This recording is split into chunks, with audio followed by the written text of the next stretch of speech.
She asked why his wolf bowed to her scar, unaware it carried the bloodline he had sought for years. The iron seal had not lit in 30 years. I had pressed my palm to it at every ceremony the council required, and every time the iron sat cold under my hand, cold and dark, the way it had been since the night my grandmother carried it out of the old hall and told me, a boy of 12 standing in the doorway, that the bloodline had gone. She did not explain where. She pressed the seal into a box of cedar and said, "When the right woman is near it, Aldrich, the iron will know before you do." Then she died the following winter, and I had spent 3 decades learning what she meant by that I would feel nothing until the seal felt something first. My wolf understood. He had always been the steadier one of us, massive, iron gray, old now in the way that wolves who carry a pack's grief grow old. He walked quietly. He had not surged toward anything in years, not even prey. He moved through the world like a man who has stopped expecting it to surprise him, and I knew the feeling because I was that man. I had stopped attending the bonding ceremonies years ago. I sent my second, Calder, in my place, and Calder came back each time with the same quiet expression and the same report. "The seal was cold, my king. We will try the next settlement." I nodded. I signed the papers. I carried the burden of a kingdom and a wolf and 30 years of a thing that had not happened, and I did not speak of it because what was there to say? The moon bloodline was lost. The seal slept. My wolf slept beside it. The caravan to Asheville was a trading route, nothing more. I went because the southern road needed a king's presence, 2 trade agreements to sign, a border dispute to hear, a road through the Asheville Pass that the merchants had been begging the crown to maintain for a decade.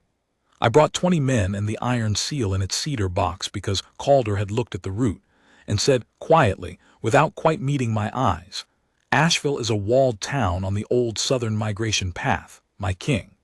The old records say a bloodline household came through that corridor 30 years ago." He did not press it further. He knew better, but he put the cedar box in the caravan himself, and I let him, because after 30 years I had no energy left for pride. We rode in through the east gate on a Tuesday morning, the kind of gray autumn morning when the light comes sideways and the whole world smells of stone and coming rain. The square was busy, market day, stalls set up in the old pattern, voices carrying. My wolf walked at my left knee the way he always did, unhurried, heavy-pawed, his great head down. He stopped. I felt it before I looked, a tension in the lead I kept loosely in my hand, not a pull but a stillness. The kind of stillness that comes before a sound. I turned. He was looking across the square. She was crossing it with a bolt of cloth under one arm and a basket over the other, moving the way women move when they are used to carrying things, not rushing, not dawdling, the particular economy of someone whose body knows its own work. She wore plain clothes, brown and gray, her dark hair pinned up simply. I would not have noticed her. I am ashamed to say that, but it is true. She was not the kind of woman the eye lands on in a crowd, not because there was anything lacking in her, but because she was so entirely herself, so composed and ordinary in her movements, that she seemed like part of the square's furniture rather than a visitor to it. My wolf bowed. Not a crouch, not a threat display, a bow. He lowered his great gray head almost to the cobblestones, his ears flat, his old body folding in a way I had not seen it fold in 30 years, and he stayed there. I stood very still. She stopped. She was looking at him with an expression I could not immediately read, not fear, because it was not fear, and not the flattered surprise women sometimes showed when a king's wolf gave them attention. She was looking at him the way she might look at a strange entry in a ledger, carefully, without feeling, trying to understand what she was seeing. Then she looked at me. "Why does your wolf do that?" she asked. Her voice was even. She was not speaking to a king. She didn't know yet. I was in a plain road cloak, no insignia. She was speaking to a man whose animal had just done something odd in a public square, and who owed her an explanation. The question was clean and direct. no performance in it, and I found myself without an answer for the first time in as long as I could remember. "I don't know," I said. She considered this. Then she looked at my wolf again, and something in her expression shifted, not softer exactly, but more careful. She set her basket down on the nearest step, crouched, and offered her bare hand to him, her left hand. There was a scar on her wrist, a crescent mark, silver pale against her skin, the kind of mark you'd take for an old burn at first glance. My wolf lifted his head from the cobblestones. He pressed his muzzle to her palm. I felt something move in my chest. I could not name it. I had not felt anything in my chest in so long that it frightened me. She stood, picked up her basket, and gave me one more look. "Your wolf is very old," she said, not unkindly. "He should rest." Then she walked on across the square, and I watched her until she turned into a shop front on the western side. And then I stood in the market square of Asheville feeling like a man who has just watched something happen that he does not yet have the language to describe. Calder was at my shoulder. "My king," he said. "Not now," I said. I found out where she worked before the afternoon was done. It was not difficult. In a town of Asheville size, a seamstress with a shop on the west side of the square was known by everyone who needed to know anything. Her name was Marin. She had run the shop for 11 years since the death of her father. Her mother had died at her birth. She was 32 years old, unmarried, with no family that anyone knew of, and the town regarded her the way towns regard people who do good, quiet work without asking for anything in return. Respectfully, incuriously, as though she had always been there and would always be there, like a well or a road. I went back to the caravan and stood in front of the cedar box for a long time. Calder left me to it. He was a wise man that way. I had a pretext ready by morning, a reasonable pretext, the kind that would not alarm her. I was a traveler on the southern road with a tear and a good cloak and a need for mending and reinforcement before the mountain pass. I would commission work. I would pay fairly and ask nothing. If my wolf moved toward her again, or if he didn't, I would know something in either case. I went to the shop alone, in my plain cloak, and knocked. She opened the door and looked at me with the same straightforward expression she had worn in the square. No recognition. She had not connected me to anything yet, not to the caravan, not to any rank. I was simply the man from yesterday, the one with the strange wolf. "The cloak," I said, and held it out. She looked at it, looked at me, and stepped aside to let me in. The shop was exactly what I had expected from what I knew of her. Clean, precise, every thread in its place. Bolts of fabric arranged by weight, tools laid out on the work table with the particular care of someone who respects their instruments. It smelled of wool and cedar and linseed oil. There was a small hearth, burning low, and a cat asleep on a folded piece of cloth in the corner. She spread the cloak on the table and examined the tier without speaking. Her hands were quick and sure. She turned the fabric to look at the weave, checked the lining, pressed the seam. 2 days, she said. It's not difficult, but the lining needs to be reattached properly, not just tacked. If you want it done well, it takes time. I want it done well, I said. She nodded and made a note on a small piece of paper without asking my name. I noticed that. She didn't need a name. She needed the work and the date. She'd have it ready. Everything else was secondary. "You can come back Thursday morning," she said. I came back Wednesday evening.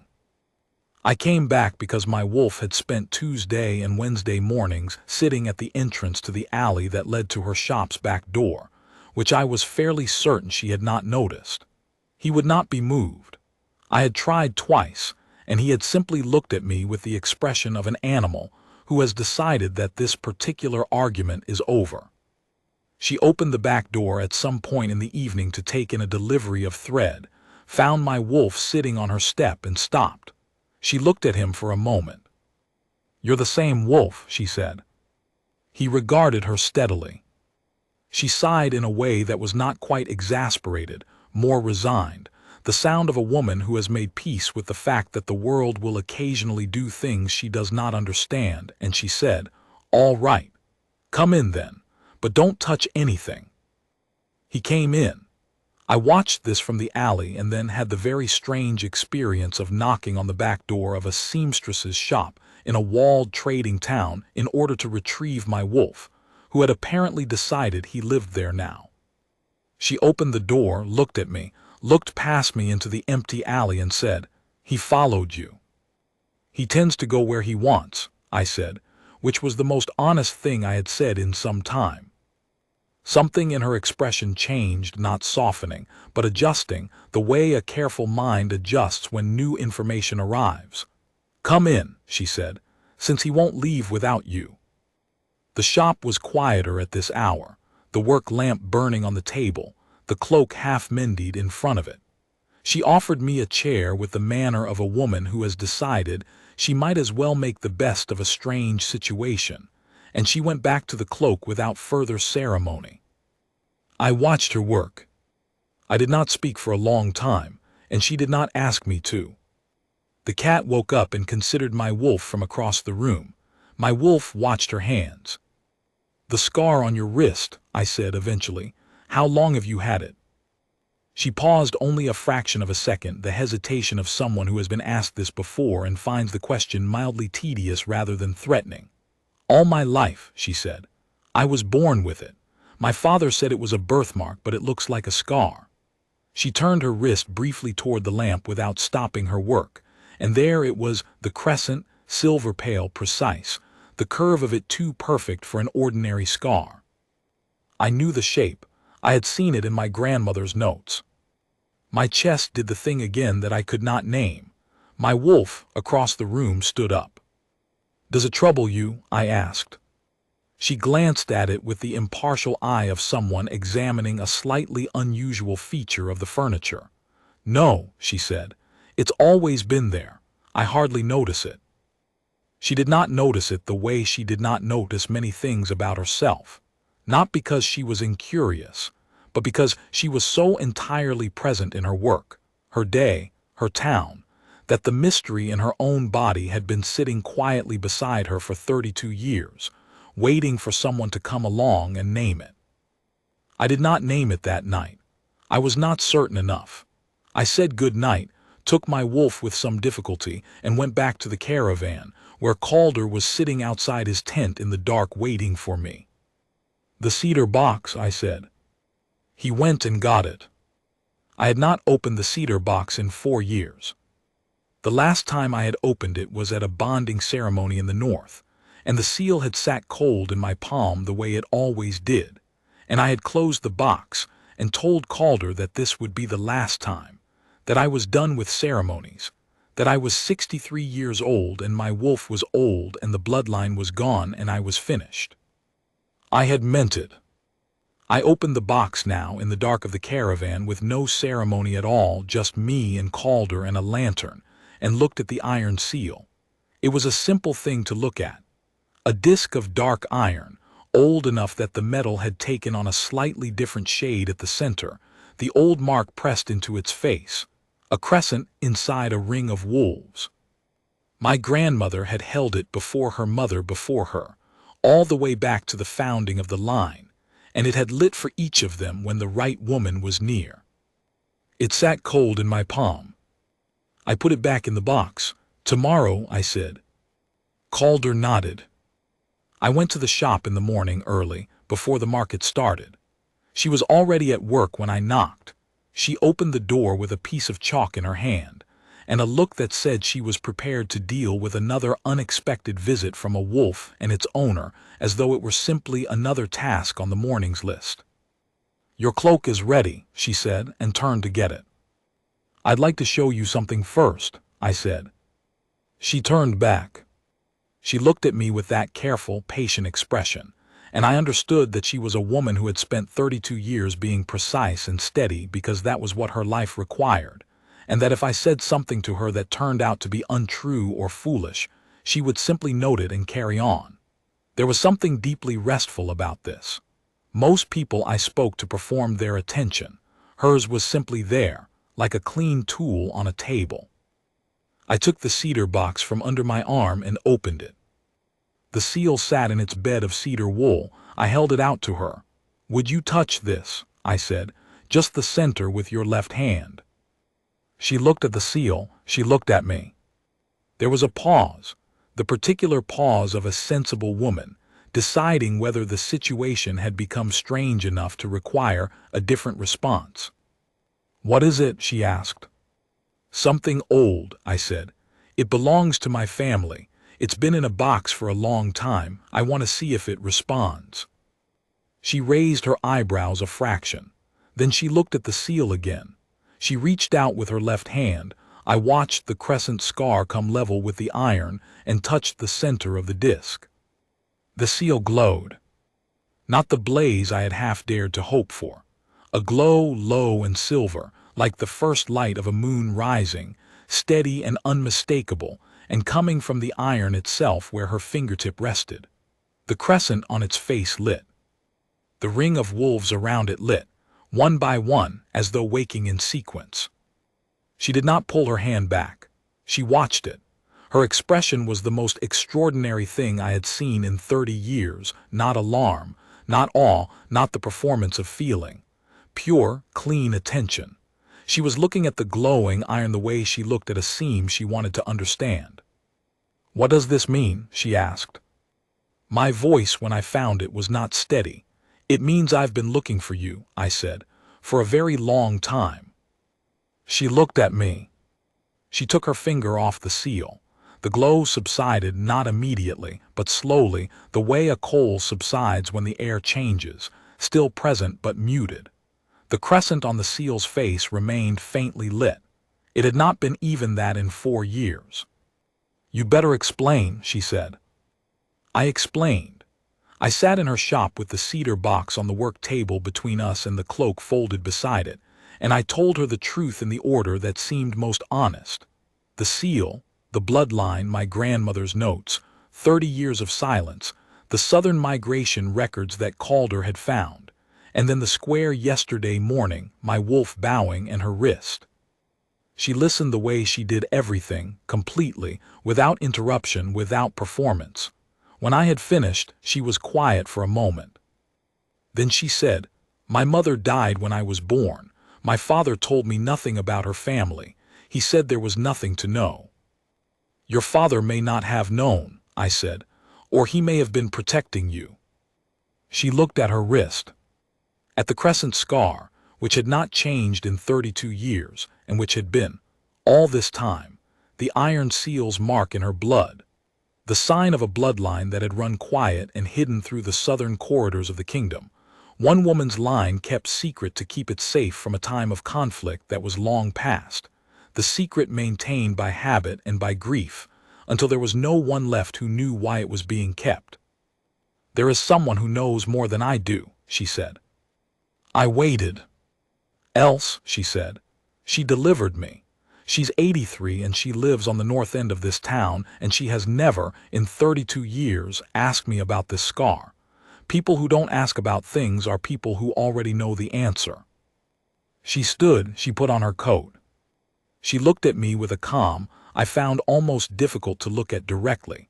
The calm of a woman who has just been handed a considerable amount of extraordinary information and has decided to respond to it by checking her sources. "Bring the box," she said. The house on the north end of Asheville was small and old, with a garden that had been well tended for decades by someone who knew what they were doing. A woman opened the door before we knocked. She was very old, small and slight, with the upright posture of someone who has been carrying a thing for so long it has become part of her spine. She looked at Marin, she looked at me, she looked at the cedar box in my hands. She stepped back to let us in without a word. The inside of the house smelled of dried herbs and old wood and the particular stillness of a kept secret. She sat us at a table by the window and poured water for each of us, a habitual hospitality, the hands doing their work while the mind did something else entirely. "I wondered," she said, "when someone would come." She told us everything.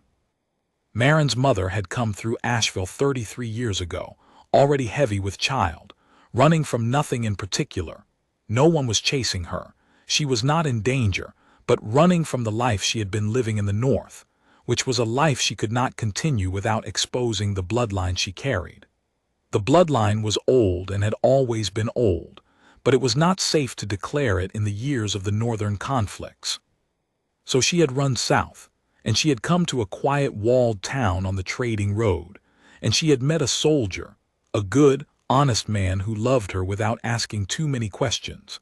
And she had died in childbirth and left behind a daughter with a crescent scar on her wrist and no instructions at all. Else had kept the secret because Marin's mother had asked her to keep it, and because in the quiet years that followed there had seemed no reason to break it. She had watched Marin grow up careful and precise and unremarkable in the eyes of the town, and she had thought sometimes that this was perhaps the best possible life for the last of a bloodline, a life without the weight of what she carried, a life ordinary and complete. But then, Else said, looking at the cedar box, there is also this. She opened the box herself, my hands had relaxed, and she simply leaned across and lifted the lid. The seal glowed immediately, not faint now, but clear, the crescent bright, the ring of wolves burning silver in the dim room. She looked at it for a long time. Her mother would have been glad, she said. She closed the box. She looked at Marin. You don't have to do anything differently. Do you understand that? Whatever he tells you, you are still yourself. You don't owe the seal anything. Marin looked at her. I know, she said. Then she looked at me. But I'd like to hear what you think it means, what it means practically, what you'd ask.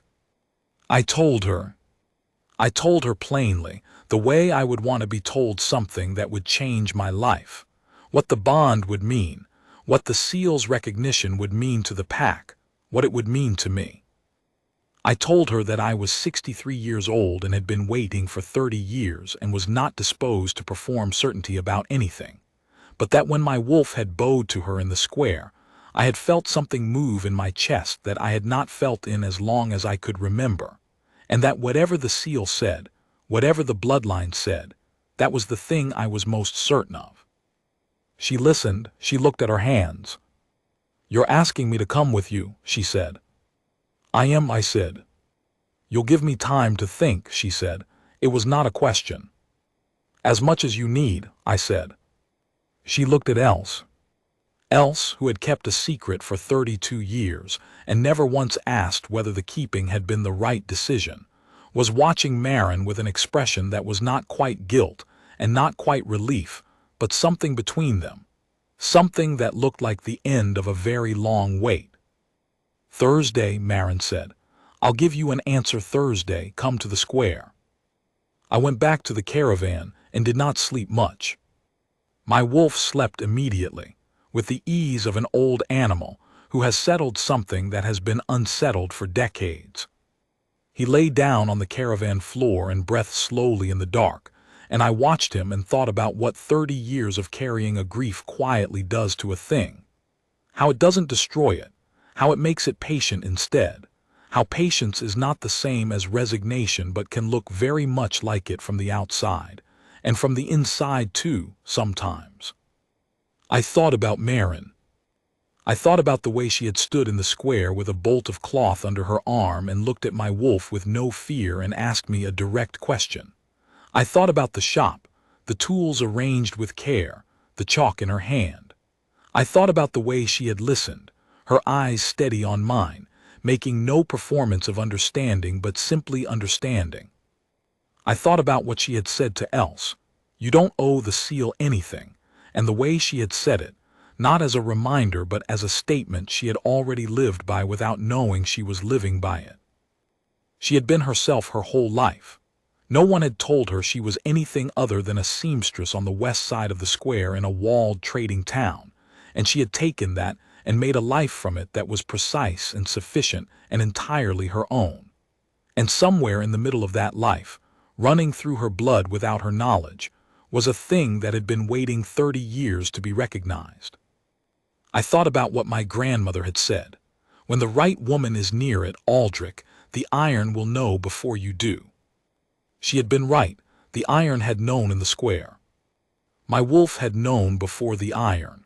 And I had stood there with an answer I couldn't name, and the woman in question had picked up her basket and walked away, because why would she do anything else? She had not known, and it had not mattered. She had been herself anyway. Wednesday passed. Thursday morning came with pale light and the smell of frost. I was in the square early. Calder and 4 of the guard were with me. I had told Calder the night before what I intended, and he had listened with the controlled expression of a man suppressing a very large feeling, and had said quietly, "It would be right, my king. It would be very right." Then he had gone to make the arrangements. The trading caravan was visible on the south edge of the square. The market was beginning. The morning was cold and clear, the light the same sideways gray as when we had arrived, and the square had the particular ordinary noise of a town going about its Tuesday. Thursday now, I corrected myself as though nothing were different, which it was not for them. She came across the square at the same time she had 4 days ago. Same plain coat, same steady pace. She did not have the cloth and basket this time. She was walking with her hands free, and she was looking at me. She stopped a few feet from me. "Thursday," she said. "Thursday," I said. She looked at the guard, at Calder, at the cedar box in my hands, which I had not planned to bring but had brought anyway, because after 30 years of carrying it, leaving it behind today had felt wrong. She looked at my wolf, who was sitting at my left knee very straight and very still, watching her. "I've thought about it," she said. "I know," I said. "I have a question first," she said, "and I want an honest answer." "I'll give you one," I said. She met my eyes. Hers were dark and clear and level, the eyes of a woman who knows the difference between a fair promise and an easy one. "What do you want from me?" she said. "Not what the seal wants, not what the pack wants, what you want." It was the right question. It was the exact right question, and I understood in that moment why the seal had been quiet for 30 years. Not because the bloodline had been lost, but because this was what the moon bloodline produced, this clarity, this precision, this insistence on the real thing rather than the performed thing, and nothing in the 3 decades before her had been able to meet it. "I want to stop carrying this alone," I said. "I want someone beside me who is herself. I have enough people who perform things for me. I don't need more of that." I paused. "And I want to know what it is I've been feeling in my chest since the square, and I think the only way to find that out is if you come with me." She was quiet for a moment. Then she nodded, once. The nod of a woman who has received a piece of information she finds satisfactory. "All right," she said. I opened the cedar box.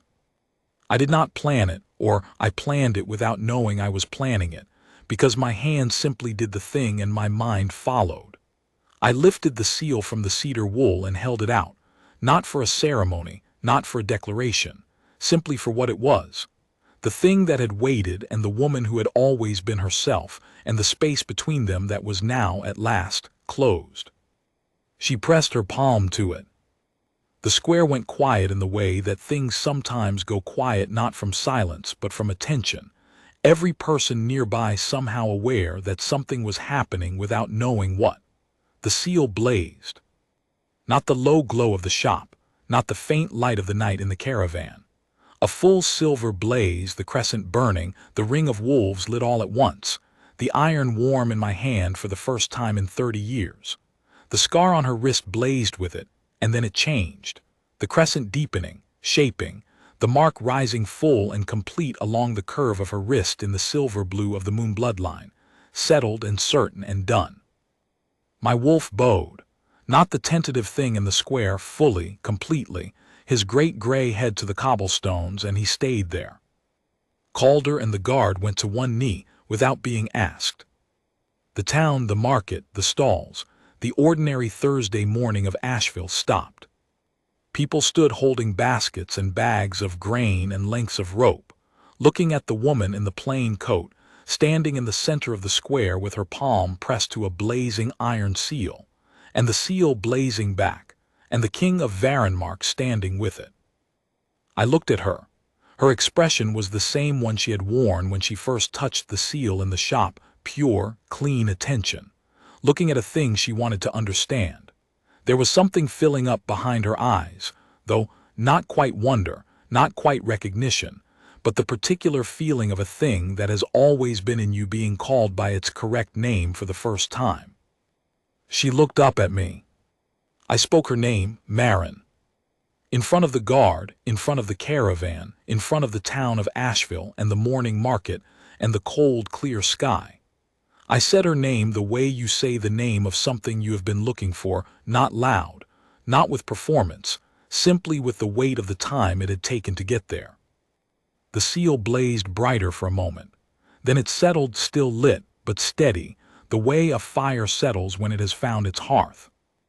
There was a sound across the square, high and cracked with feeling, from the north edge Else, who had come after all, who had perhaps always known she would come, standing outside her house with her hand at her mouth. I covered Marin's hand with mine. Not a gesture, simply the thing I was compelled to do, the way my wolf had been compelled to bow, the way the seal had been compelled to light. Her hand was warm under the blazing iron. She did not pull back. "The cloak," she said after a moment. I blinked. "What?" "Your cloak," she said. She was not looking at me now. She was looking at the seal with that careful, unperformed attention, but I could hear something in her voice that had not been there before, something low and warm, like the first thread of a thing just begun. "I spent 2 days on it. I'm not leaving it behind." I laughed. I did not know I was going to, and it came out as the laugh of a man who has been very serious for a very long time, and has just been reminded that the world contains other registers. Calder, on one knee to my right, made a sound that was not quite a laugh, but was adjacent to one. "We'll get the cloak," I said. She nodded, satisfied. She lifted her hand from the seal. The light held in the mark on her wrist, not blazing now but present, silver clear. The crescent settled into her skin as though it had always belonged there, which it had. She looked at it for a moment, the same careful look she gave the seam she wanted to understand, and then she closed her fingers over it and looked at me. "All right," she said. "Give me an hour to close the shop."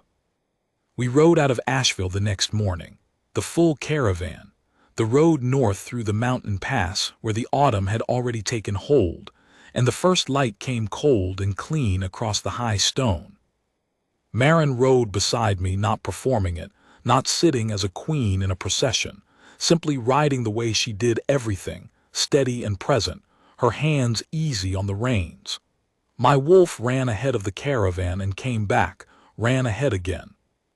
Calder rode on my other side and said nothing, which was what I needed from him.